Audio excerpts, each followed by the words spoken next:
Vamos fechar os nossos olhos para falarmos com Deus. Pai querido que estás nos céus, nós estamos aqui na tua casa nesta noite, buscando o Senhor, bom Pai. Nós estamos aqui porque só o Senhor pode nos ajudar nas situações que nós estamos enfrentando.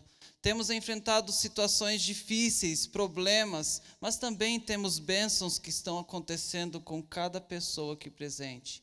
Nós estamos aqui para louvar e engrandecer o teu santo nome. Derrame o seu Santo Espírito neste momento, bom Pai. Rogamos isso porque só o Senhor pode nos ajudar. Por isso viemos aqui neste lugar para louvar e engrandecer o teu santo nome. Por favor, conforte cada coração triste que está aqui presente. Promova mais alegria nos corações que estão alegres. E promova a paz que só o Senhor pode realizar em nossa vida. É isso que pedimos nesse momento. Em nome de Jesus. Amém. Meus amigos, alguns de vocês já me conhecem, já fui apresentado aqui. Eu estarei auxiliando o pastor Paulo, juntamente com o pastor Adriano, também com o pastor Vitor BJ e eu e o pastor Davi. Nós estaremos agregando nessa equipe para melhor louvar e exaltar o nome do nosso Deus nessa região e aqui na Igreja Central de Curitiba. Como pastor, eu solicito que você esteja orando por esse ministério, porque aqui é um ministério bonito, maravilhoso, mas nós temos muitas lutas para enfrentar, muitas vitórias a conquistar, e nós rogamos a oração dos irmãos, porque somente a oração de vocês podem promover aquilo que é necessário para o evangelho ser pregado nessa região. Vocês vão prometer para orarem pela equipe pastoral?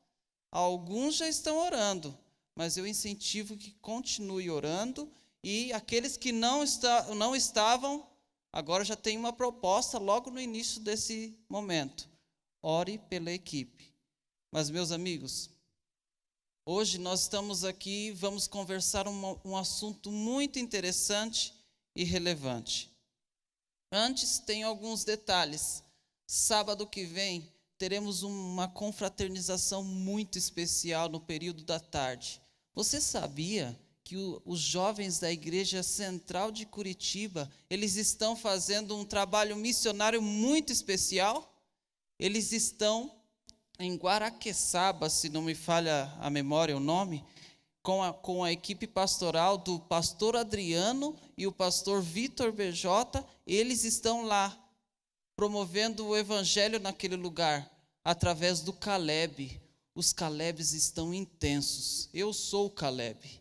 E Caleb, nossa, meus amigos, quem não foi Caleb perdeu metade da vida, porque Caleb é muito bom. E se você, jovem, que está assistindo na TV Novo Tempo, TV da Igreja Central, você pode entrar em contato, procurar nas redes sociais que você vai encontrar os Calebs. Mas o trabalho de Caleb, meus amigos, é bom demais. Esses jovenzinhos, essas crianças aqui, elas vão amar daqui a alguns anos trabalhar com isso, porque é muito legal, muito bom mesmo, tá bom?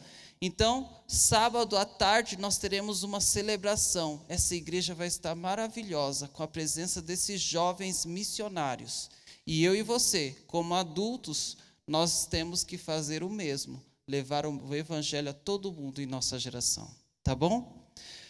O tema que nós vamos conversar neste momento é muito interessante. Você e eu, nós gostamos de conversar com as pessoas que nós amamos. Nós conversamos vários assuntos, conversamos assuntos de futebol, alguns gostam, outros gostam de comentar alguma situação que apareceu na televisão, outros gostam de conversar sobre a prova que foi feita alguns minutos anteriores na faculdade ou na escola.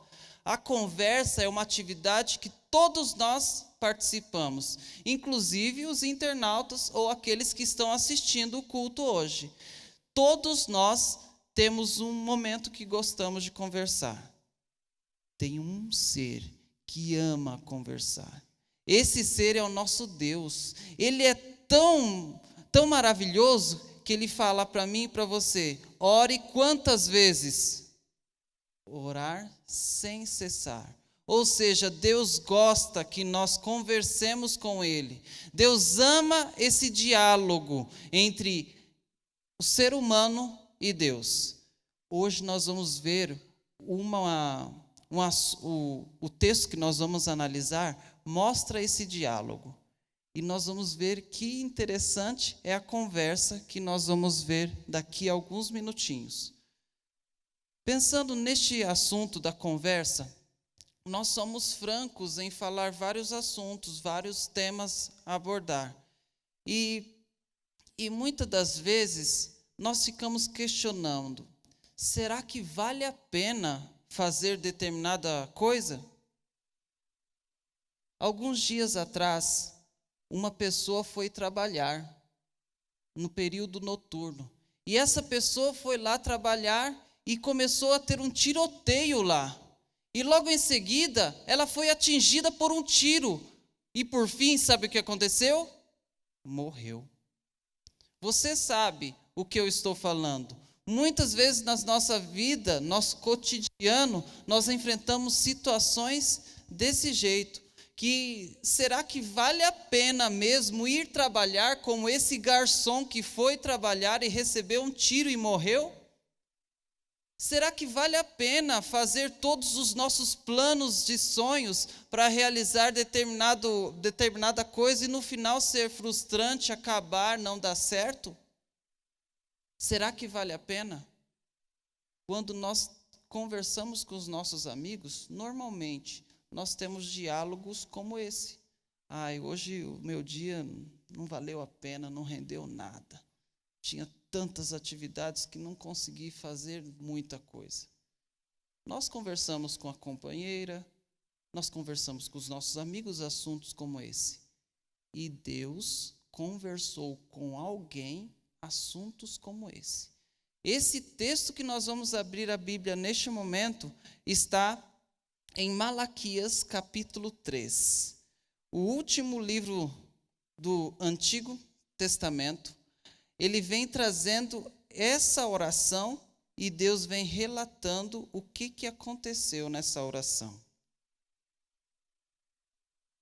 Malaquias capítulo 3. Os versos que nós vamos conversar um pouquinho são os versos 13 até o 18.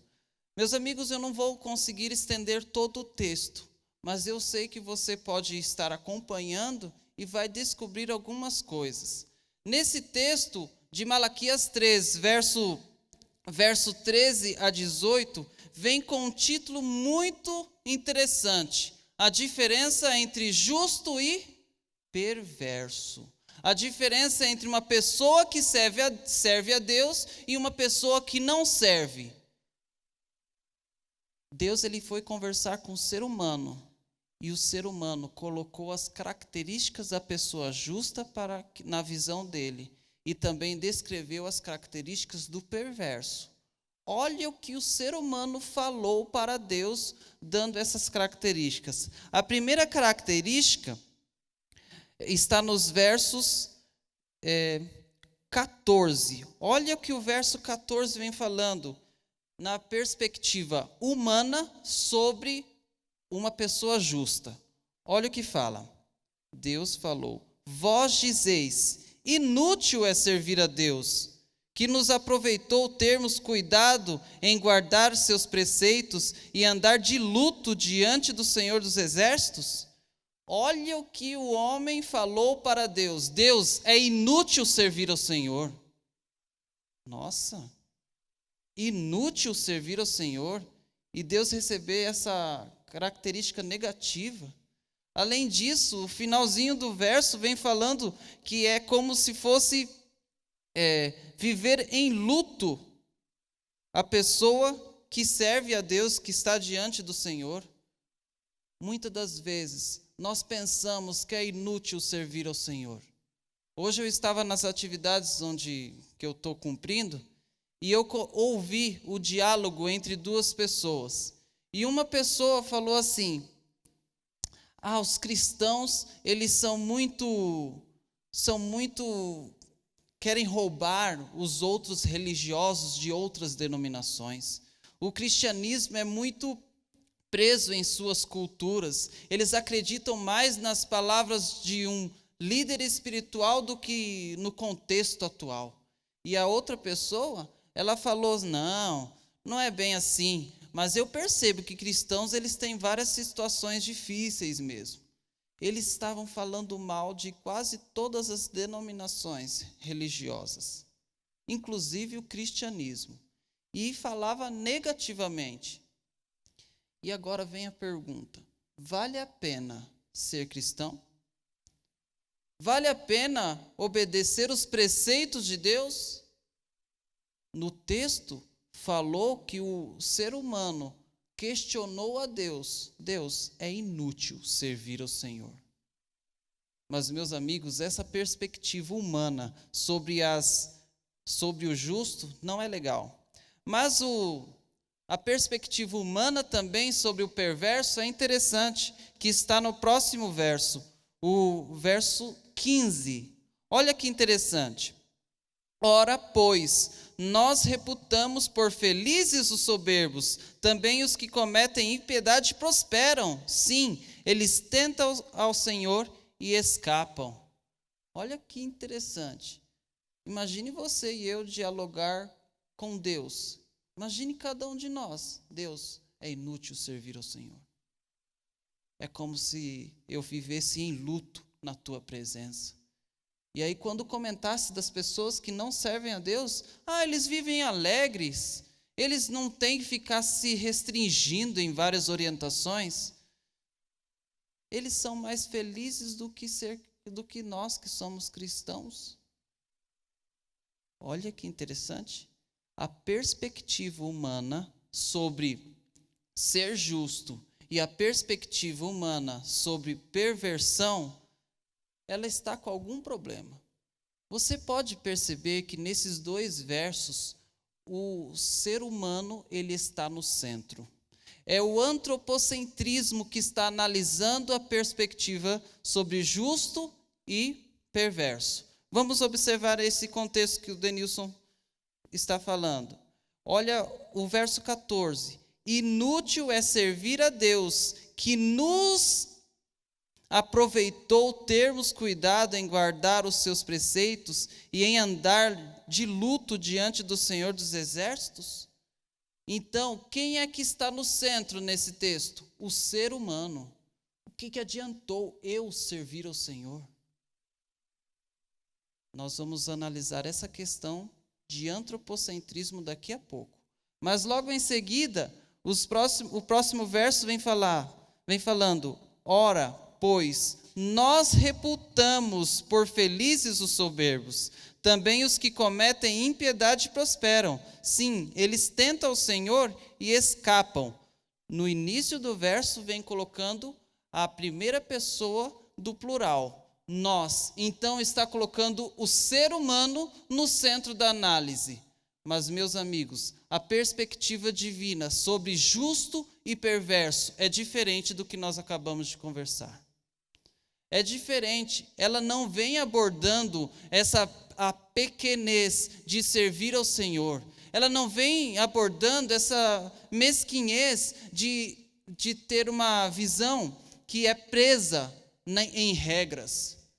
Pessoas que pensam que viver em regras é servir a Deus, está tendo uma visão humana sobre o que é justiça. Nós vamos ver no próximo verso o que vem trazendo a perspectiva divina sobre esse contexto.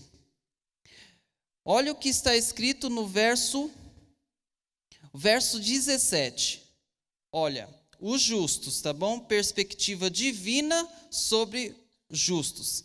Eles serão para mim particular tesouro. Naquele dia que prepararei, diz o Senhor dos Exércitos, poupa-los-ei, como o homem poupa seu filho que o serve.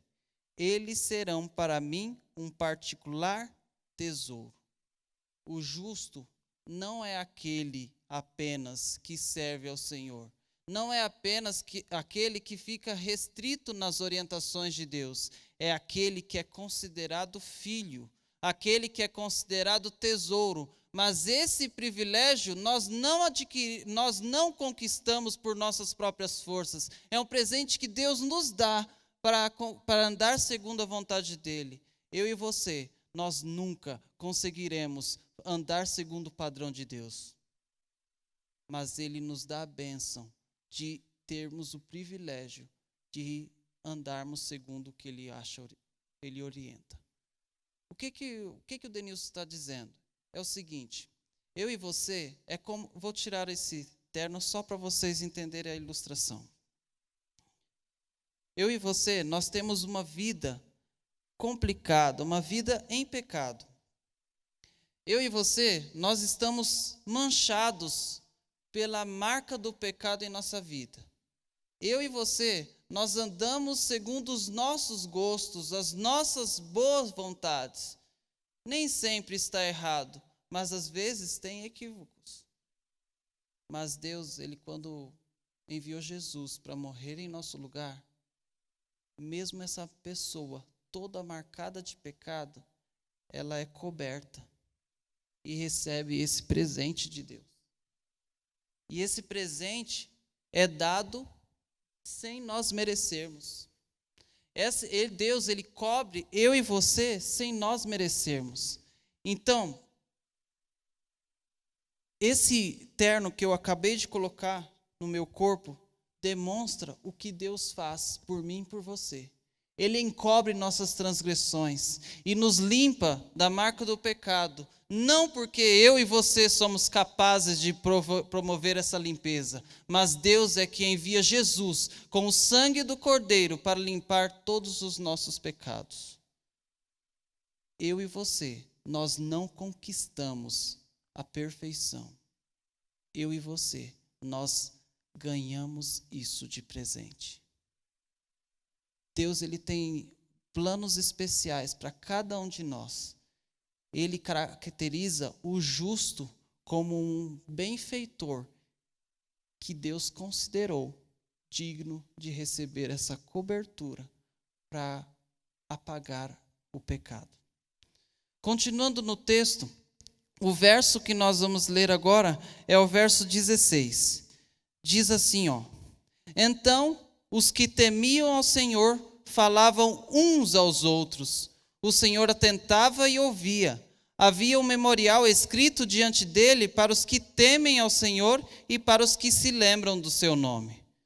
Meus amigos, aqui está a característica do justo. Aqueles que temem ao Senhor têm uma ação. Eles promovem uma atitude. Sabe o que eles fazem? Aqueles que temem ao Senhor, eles falam do amor de Deus para as outras pessoas. Às vezes vem em palavras, às vezes em ações, mas eles demonstram o amor de Deus para a comunidade onde está inserida. Essa é a característica divina sobre justo. Temer ao Senhor e falar para as outras pessoas. A característica divina para justo é desse jeito. A característica humana de justo é como nós lemos alguns minutos atrás. Apenas por orientações e diretrizes que mais nos atrapalham do que nos guiam. Então, a perspectiva divina sobre justo é o seguinte: a pessoa que teme ao Senhor, fala do amor dele, essa perante Deus é justa. Interessante, né? E agora, o que é temer ao Senhor? Às vezes, as pessoas que estão nos assistindo podem ter essa questão: o que é temer ao Senhor? Nós podemos ter várias palavras que explicam esse termo teologicamente. Mas temer ao Senhor é você respeitar Ele. Você ter o senso de que Ele existe.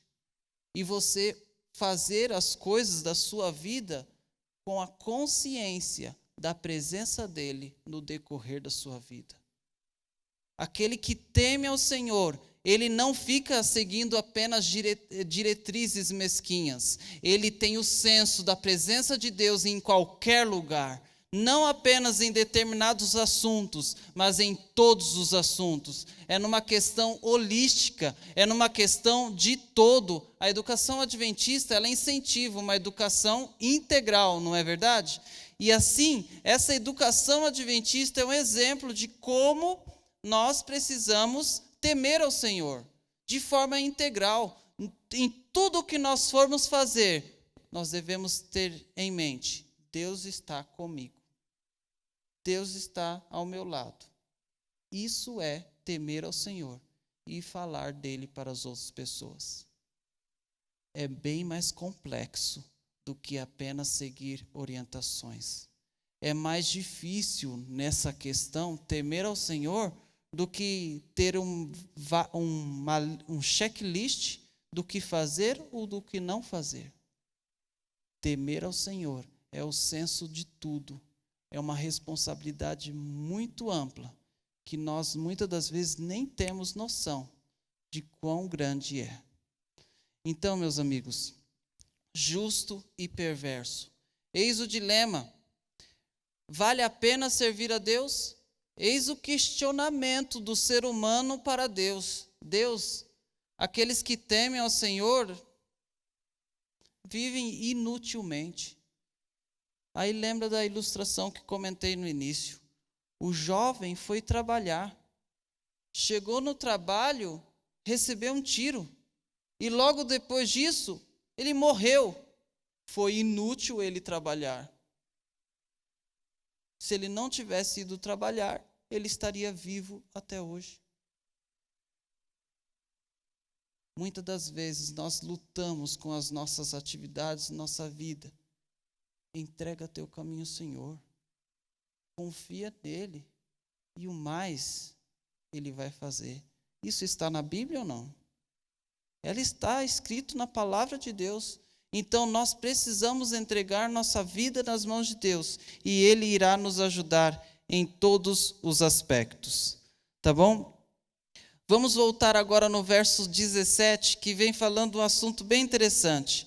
Deus considera os justos como particular tesouro. Naquele dia que preparei, diz o Senhor dos Exércitos, poupa-los-ei como um homem poupa seu filho que o serve. Então, meus amigos, vale a pena ser justo, vale a pena fazer o que Deus pede, porque aqueles que fazem a vontade de Deus, Deus jamais esquece. Deus nunca vai esquecer daqueles que o temem. E a palavra de Deus também fala, nesses próximos versos, que Deus ouve cada um de nós. Deus, ele está atento em cada situação. É como está no verso 16, na segunda linha do verso 16. O Senhor atenta e ouvia aqueles que temem ao Senhor.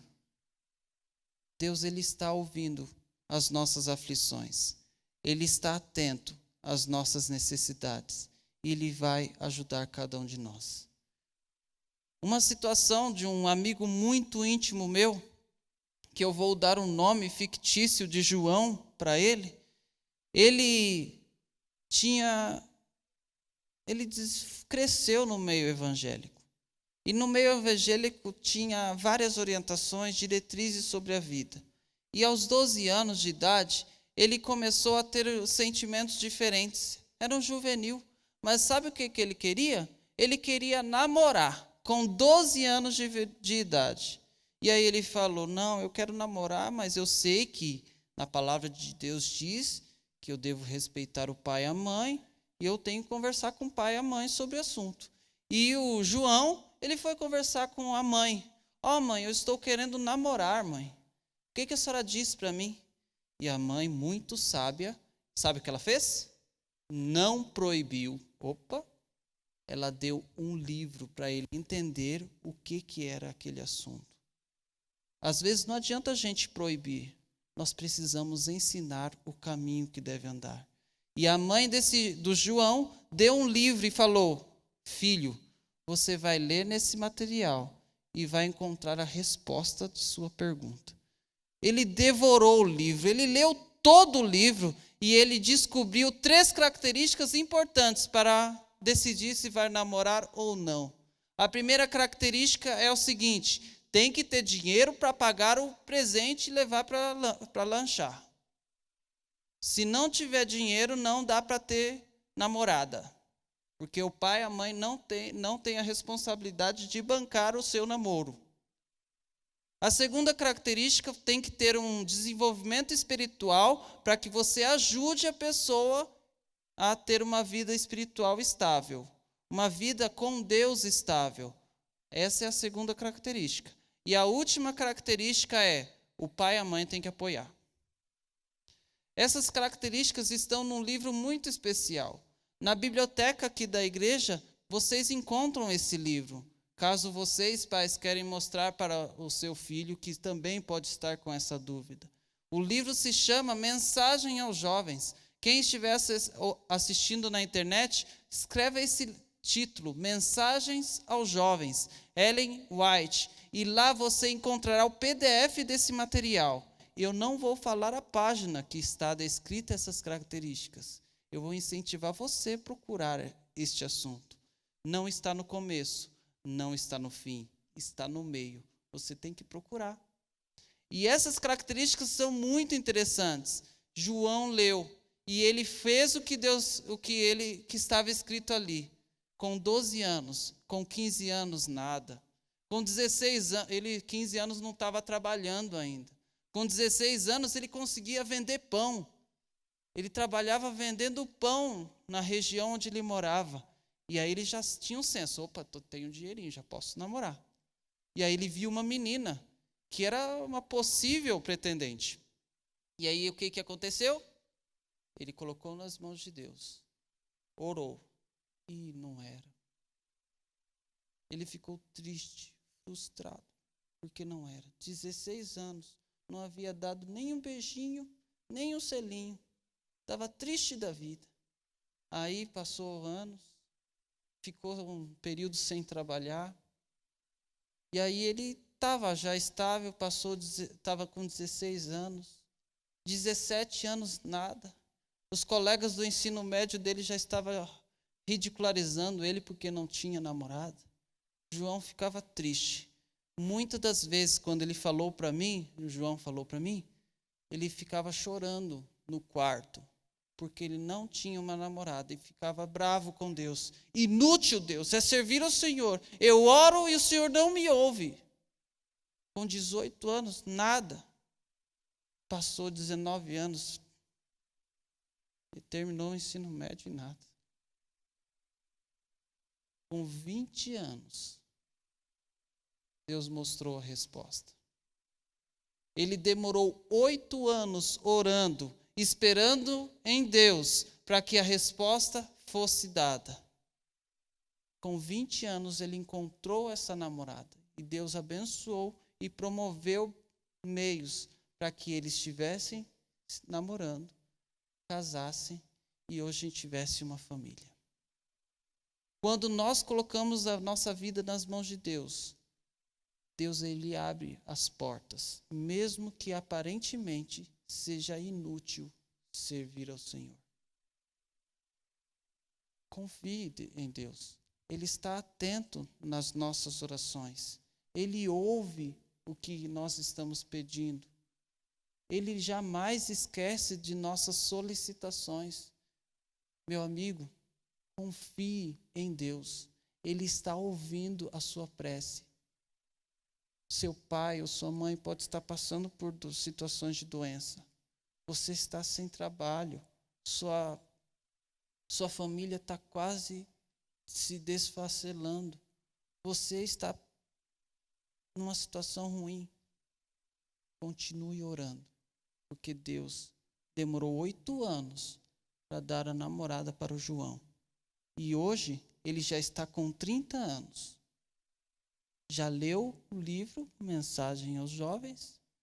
Depois de casado, leu o livro Lar Adventista. E já estão pensando em ter filhos. O livro Orientação da Criança. Hoje ainda eles não têm filhos. Porque eles resolveram seguir as orientações de Deus. Confie em Deus. Deus é maravilhoso. e Ele está disposto a ouvir cada um de nós. Agora eu pergunto para você: você confia em Deus? Está disposto a temer a Ele? Ou vocês querem seguir regras? O que você e eu, o que nós queremos? Temer ao Senhor e viver uma vida de mensagem? Ou quer seguir apenas diretrizes? Isso eu não faço, isso eu não faço. O que eu e você, o que nós queremos ser? Justo na visão humana ou justo na visão divina? Eu incentivo você a escolher ser justo na visão divina. É mais complexo, mas é com plena certeza que Deus ele aprova o justo na visão divina. Tá bom? Nós vamos, nesse momento, eu incentivo você a tomar uma decisão. Eu estou tentando ser justo. Estou na minha luta já faz um tempo. Se você quer ser justo na visão divina, eu incentivo você a tomar uma decisão neste momento. Se você está assistindo na internet, tome um jeito de decidir. Vou dar a sugestão. Nós não vamos ajoelhar, nós não vamos levantar. Vamos fazer apenas um gesto. Se você quer que Deus te ajude a ser justo, segure a sua mão, uma à outra, e vamos falar com Deus. Pai querido, nós queremos ser justo na visão divina. Nós queremos temer ao Senhor. Nós queremos, bom Deus, proclamar o seu evangelho a todo mundo em nossa geração. Tenha misericórdia de nós. Não somos dignos dessa bênção, mas, por favor, capacita-nos, bom Pai. Rogamos a chuva do serôdio na nossa vida. Rogamos transformação em nosso viver, não para, de forma miraculosa, proclamar assim o evangelho, mas nós precisamos, bom Deus, de forma especial e espetacular, que só o Senhor pode promover. Milagres o mundo está cheio, mas a presença de Deus está em falta. Rogamos a sua presença em nossa vida, para que o evangelho seja pregado em todo o mundo em nossa geração. Por favor, nós queremos ser tementes ao Senhor. Nós precisamos proclamar o seu evangelho. Nos ajude a ser justo. Abençoe cada pessoa aqui presente. Rogamos a sua bênção em nossa vida. Em nome de Jesus. Amém.